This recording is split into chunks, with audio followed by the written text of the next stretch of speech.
I'm an inspirational speaker. Sometimes I call myself a motivational speaker, but I really, really prefer that word inspiration because I believe all things are created from the foundation, from inspiration. I think from the time where we're little, we're watching our older brother and sister do something we wish we could do. We're inspired. We're listening to a song and we get motivated or inspired to take an action. We see someone else's accomplishments and achievements, and if you're like me, you're not envious or jealous. You're like, man, I want more. That gives me evidence and proof that I can become more. I can raise up to a higher level.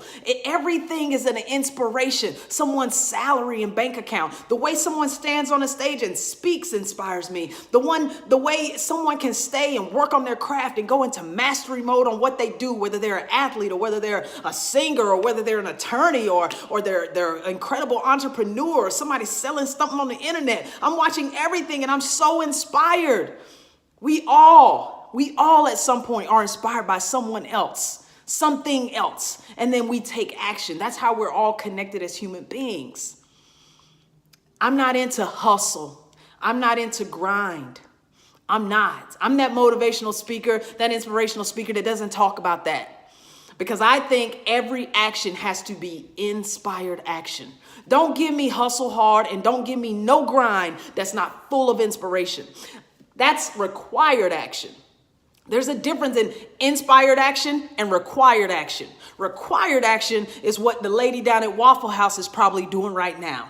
Working 50 hours a week, getting paid almost minimum wage to work at Waffle House to try to put food on the table at home and bring in income. That may be required action. Her soul and her spirit may be a cook, but it ain't there. It's to own her own restaurant. If she owned her own restaurant and she had her own customers and she had her own building where she was in charge of that space, where it was her dreams and ideas, from the color to the way the tables look, to the whole setup. If it was her vision and her idea, then maybe that would be inspired action.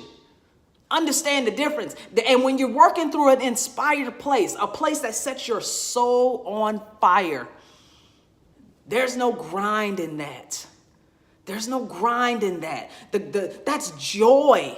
That's joy. When I get to stay up all night and work on film or read a book, or when I was coaching, staying up all night the night before a game watching some film was joy. Believe it or not, waking up in the morning at 5 a.m. to go shoot with a kid at 6 a.m. or whatever, that was joy. There wasn't grinding that. Working 18-hour days sometimes and 15-hour days consistently, that was joy. I was in line with my purpose and intention in this world, and you have to get there. You're supposed to be a co-creator.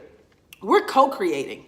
And when we're working in inspired action, there's nothing you can't manifest. You can create anything. You can manifest anything. Any bank account number, any relationship, husband and wife, any partners that you want to collaborate with from a work standpoint, you can manifest anything.